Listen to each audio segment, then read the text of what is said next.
Hi, everybody. Professor Gustin here, and we are in week 13, Interactions Between Microorganisms and Humans, part 1.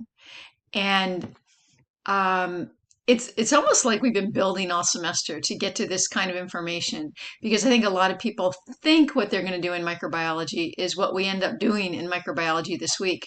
But there's a lot of foundational material you have to do before you understand, how are microorganisms affecting humans. So you're watching the video, there's a lecture study guide just like every other week, and there's a bunch of videos. I must say this was a challenging lecture study guides for me to put together because the book organizes the material in a little bit different way than what I feel comfortable with.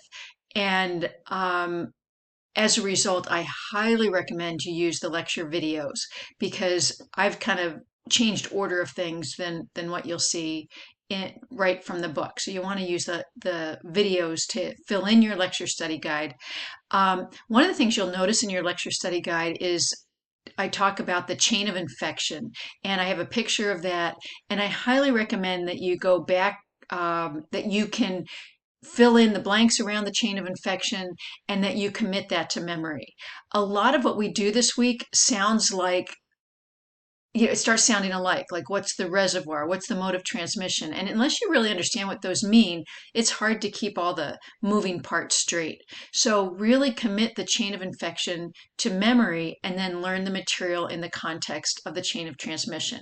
Now, a lot of these things you've heard of. So, a lot of times it's just how is it organized and is it making sense? Um, there's a lot of vocabulary, and that's going to require, like, don't just wait to the last minute to study the vocabulary and be able to answer the questions on your test. Review vocabulary, take some time, whether it's a day later, review it again, a day later. So I put right here, there's a lot of vocabulary, so practice, practice, practice. Okay. And it's stuff that's will be meaningful, especially for those of you going into healthcare. So there's a whole bunch of videos. There's a lecture assignment.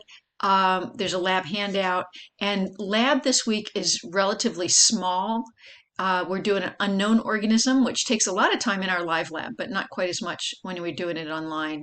And there's one virtual lab and a quiz. So at least you get some perspective of what it's like to try to figure out unknown organisms and try to identify unknown organisms. So if lecture takes a little bit extra time, I might expect that, and you should have the time because lab, it should take a little less time than usual.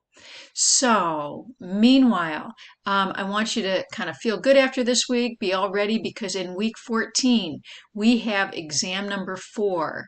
And exam number 4 will not only cover the material from since the last exam.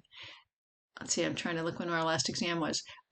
It's going to cover the material since the last exam. It's also going to cover the lecture material in week 14. Usually the material from the current week is not on the exam.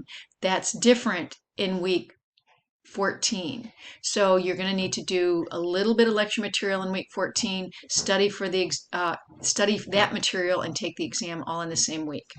Okay, so we're winding down. Please contact me if you have any questions, and you guys have a great week. Take care.